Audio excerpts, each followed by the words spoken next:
ನೋಡಿ ನೆನೆ ಬೆಂಗಳೂರಿನಲ್ಲಿ ಲಿಫ್ಟ್ನಲ್ಲಿ ನಾಯಿಯನ್ನ ಕೊಂದಿದ್ದಲ್ಲ ಆ ಪಾಪಿ ಪುಷ್ಪಲತಾ. ಕಡೆಗೂ ಆಕೆಯನ್ನ ಅರೆಸ್ಟ್ ಮಾಡಿದ್ದಾರೆ ಪೊಲೀಸರು. ಬೆಂಗಳೂರಿನ ಬಾಗಲೂರು ಪೊಲೀಸರಿಂದ ಅರೆಸ್ಟ್ ಆಗಿದ್ದಾಳೆ. ಮನೆಗೆಲಸದಾಕೆ ಪುಷ್ಪ ಆ ಚಿಕ್ಕ ಪುಟ್ಟ ಆ ಶ್ವಾನವನ್ನ ನೆಲಕ್ಕೆ ಬಡಿದು ಕೊಂದಾಕಿದ ಪಾಪಿಯನ್ನ ಅರೆಸ್ಟ್ ಮಾಡಿದ್ದಾರೆ. ಶ್ವಾನ ಮಾಲೀಕರು ಕೊಟ್ಟಂತಹ ದೂರಿನ ಅನ್ವಯ ಅರೆಸ್ಟ್ ಮಾಡಲಾಗಿದೆ. ನಾಯಿ ನೋಡ್ಕೊಳ್ಳೋದಕ್ಕೆ ಕೆಲಸಕ್ಕಾಗಿ ನೇಮಕವನ್ನ ಮಾಡಲಾಗಿತ್ತು. ಶ್ವಾನದ ಓನರ್ ರಾಶಿ. ಪುಷ್ಪಲತಾಗೆ 23,000 ಸಂಬಳ ಬೇರೆ ಕೊಡ್ತಾ ಇದ್ರಂತೆ. ಈಗ ನಾಯಿನ ಕೊಂದು ಕತೆ ಕಟ್ಟಿದ್ದ ಆರೋಪಿ ಪುಷ್ಪಲತಾ ಅವರನ್ನ ಪೊಲೀಸರು ಅರೆಸ್ಟ್ ಮಾಡಿದ್ದಾರೆ. ಆ ಪುಷ್ಪಲತಾಳ ರಾಕ್ಷಸಿ ಕೃತ್ಯ ಸಿಸಿಟಿವಿಯಲ್ಲಿ ಸೆರೆಯಾಗಿದೆ. 23,000 ರೂಪಾಯಿ 2 ಶ್ವಾನವನ್ನ ನೋಡ್ಕೊಳ್ಳೋದಕ್ಕೆ. ಅದು ಪುಟ್ಟ ಪುಟ್ಟ ಮುದ್ದಾದ ಶ್ವಾನ. ಅದನ್ನ ಇನ್ ಟೈಮಲ್ಲಿ ಊಟ ಮಾಡಿಸೋದು, ಅದನ್ನ ವಾಕಿಂಗ್ ಕರ್ಕೊಂಡು ಹೋಗೋದು, ಇಷ್ಟಕ್ಕೆ 23,000 ಕೊಟ್ಬಿಟ್ಟು ಆಕೆಯನ್ನ ಕೆಲಸಕ್ಕೆ ಸೇರಿಸ್ಕೊಂಡಿರ್ತಾರೆ. ಆದರೆ ಆಕೆ ಏನು ಮಾಡ್ತಾಳೆ, ಲಿಫ್ಟ್ ಕರ್ಕೊಂಡೋದಾಗ ನೋಡಿ ಅಲ್ಲಿ CCTV ವಿಷಲ್ಸ್.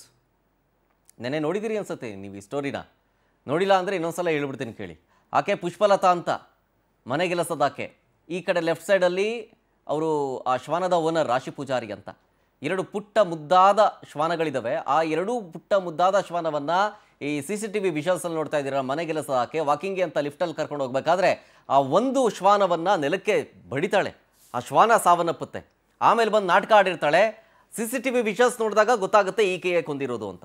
ಅದ್ರ ಮೇಲೇ ಕಂಪ್ಲೇಂಟ್ ಕೊಟ್ಟಿರ್ತಾರೆ. ಆ ಕಂಪ್ಲೇಂಟ್ ಮೇರೆಗೆ ಪುಷ್ಪಲತಾಳನ್ನು ಅರೆಸ್ಟ್ ಮಾಡಲಾಗಿದೆ. ಈಗ ಅರೆಸ್ಟ್ ಆಗಿದ್ದಾರಲ್ಲ, ಏನೇನು ಬಾಯ್ಬಿಟ್ಲು ಅಂತ ಕೇಳೋಣ ನಮ್ಮ ಪ್ರತಿನಿಧಿ ವೆಂಕಟೇಶ್ ಹತ್ರ. ವೆಂಕಟೇಶ್, ಈಗ ಪುಷ್ಪಲತಾರನ್ನ ಅಂತೂ ಇಂತೂ ಅರೆಸ್ಟ್ ಮಾಡಿದ್ದಾರೆ ಪೊಲೀಸರು. ಈಗ ಏನಾದರೂ ಪ್ರಾಥಮಿಕ ಹಂತದಲ್ಲಿ ಏನಾದರೂ ಬಾಯ್ಬಿಟ್ಲಾ ಅಂತ ಆಕೆ, ಏನಕ್ಕೆ ಕೊಂದಿದ್ದು ತಾನು ನಾಯಿನ ಅಂತ? ಇಲ್ಲ ಸರ್, ಸದ್ಯ ಈಗ ಆಕೆಯನ್ನು ವಶಕ್ಕೆ ಪಡೆದು ವಿಚಾರಣೆ ಮಾಡುವಂತ ಕೆಲಸವನ್ನ ಮಾಡ್ತಿದ್ದಾರೆ. ಪ್ರಾಥಮಿಕವಾಗಿ ಆಕೆ ಯಾವುದೇ ಒಂದು ಉತ್ತರವನ್ನು ಕೊಡ್ತಾ ಇಲ್ಲ. ಅನಾರೋಗ್ಯ ಹಿನ್ನೆಲೆಯಲ್ಲಿ ಈ ರೀತಿಯಾಗಿ ಮಾಡಿದ್ದೀನಿ ಅಂತ ಹೇಳ್ತಾ ಇದ್ದಾರೆ. ಆದ್ರೆ ಸದ್ಯ ಎಕ್ಸಾಕ್ಟ್ ರೀಸನ್ ಏನನ್ನೋದು ಕೂಡ ತಿಳಿದು ಬರ್ಬೇಕು. ಯಾಕಂತ ಹೇಳಿದ್ರೆ ನಾಯಿಗಳನ್ನ ನೋಡ್ಕೊಳ್ಳೋ ಉದ್ದೇಶದಿಂದಾಗಿ ಆಕೆಯನ್ನ ನೇಮಕ ಮಾಡ್ಕೊಂಡಿದ್ರು. ಪ್ರತಿ ತಿಂಗಳು ಕೂಡ ಆಕೆ ಕೇಳಿದಷ್ಟು ಹಣವನ್ನು ಕೂಡ ಕೊಟ್ಟಿದ್ರು. ಇವರು 15,000 ಹೇಳಿದ್ರೆ ಆಕೆ 21,000 ಹಣ ಕೇಳಿರ್ತಾರೆ. ಅಷ್ಟು ಹಣವನ್ನು ಕೂಡ ಇವರು ಓನರ್ ಕೊಟ್ಟಿರ್ತಾರೆ. ಅಷ್ಟಾದ್ರೂ ಕೂಡ ಈಕೆ ರಾಕ್ಷಸಿ ಪ್ರವೃತ್ತಿ ಮುಂದುವರಿಸಿರುವಂತದ್ದು. ಆಗಾಗ ಇದೇ ರೀತಿಯಾದಂತ ಕೃತ್ಯವನ್ನ ಮಾಡ್ತಾ ಇದ್ಲು. ಆದ್ರೆ ಈ ಬಾರಿ ಲಿಫ್ಟ್ ಬಳಿ ಕರ್ಕೊಂಡು ಬಂದಂತ ಸಂದರ್ಭದಲ್ಲಿ ನಾಯಿಯನ್ನ ಈ ರೀತಿಯಾಗಿ ಹಲ್ಲೆ ಮಾಡಿ ಕ್ರೂರವಾಗಿ ಹತ್ಯೆ ಮಾಡಿರುವಂತದ್ದು. ಆಕೆಗೂ ಕೂಡ ಮನೆ ಓನರ್ಗೂ ಕೂಡ ವಿಚಾರ ಗೊತ್ತಿರಲಿಲ್ಲ. CCTVಗಳ ಪರಿಶೀಲನೆ ಮಾಡದಂತ ವೇಳೆಯಲ್ಲಿ ಕೃತ್ಯ ಬೆಳಕಿಗೆ ಬಂದಿರುವಂತಹದ್ದು.